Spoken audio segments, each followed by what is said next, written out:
Join us as we explore the facts and the myths, the realities and the misconceptions about fire, and learn what you and your family can do to survive when seconds count. I think that the average person has a misconception that a fire will never happen to them. A real fire is very difficult to see, oftentimes very black. It's unable to see your hand in front of your face, making it extremely difficult to get out of your home. Since fire rapidly consumes massive amounts of oxygen, your first danger is being lulled into a deep, oxygen-deprived sleep from which you can't wake. Many victims actually suffocate before smoke or flames ever reach them. Been on more than one fire. We found people lying on the couch or in the bed. They were overcome by smoke, hot gases, and they died in that same position that they went to sleep in. This single-family home was scheduled to be demolished, but instead it's going to burn.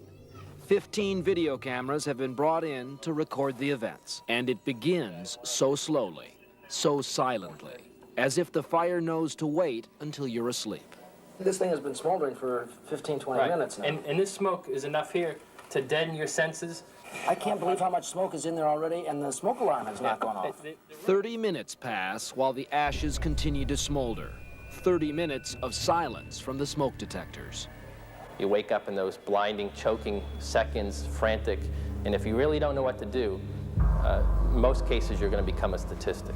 Steve McInerney and I will join 3 other firemen in the first team to go inside. Oh boy, it's hot on my back. It's really hot on my back, I can feel that. Oh my God! It's coming right over the top of us. The heat on my back is amazing. It's pitch black in here. I can't see anything. The fire is fought in total darkness. We creep along the edge of a side wall toward the back nursery. Where's the crib? Yeah, it's too hot. It's too hot. There is no way a child or adult could make their way through here. Just because you have smoke detectors doesn't mean that they're going to work and save you or your home. Most recently, we went on a house fire, and the detectors never alarmed.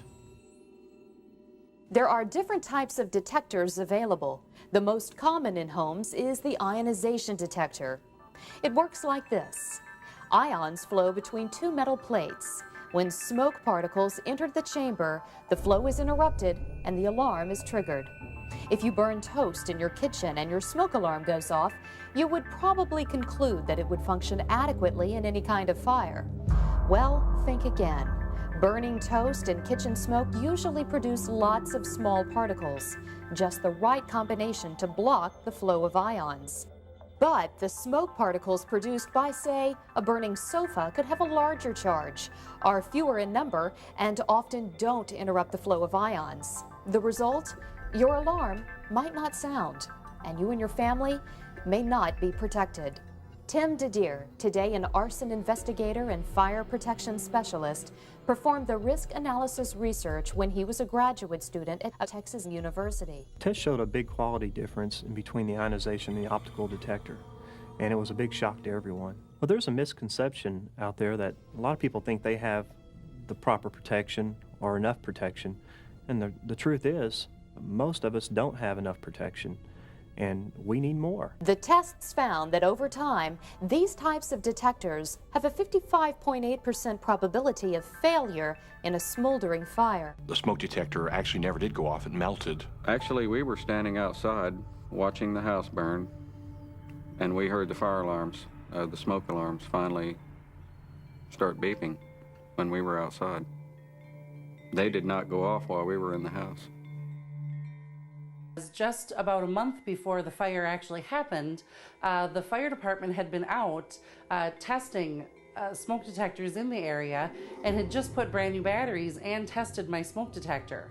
So that was quite bothersome to us that, you know, I mean, our house was full of smoke. It was billowing out of all of the windows, and yet our smoke detector never went off.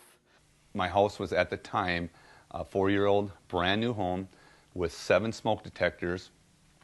They were wired in with battery backup. I knew they all worked. We were very diligent on replacing batteries and things like that for it. And that's when it kind of dawned on me, wow, I never had none of my smoke detectors were going off. In a fire, you don't realize that you lose all your everything, every picture, every video, everything that I've ever possibly worked for.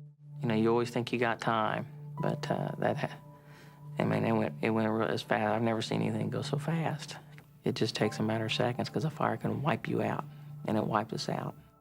Prepare your house in the best way you can, because if my kids had been asleep back in the bedrooms, we wouldn't have got out.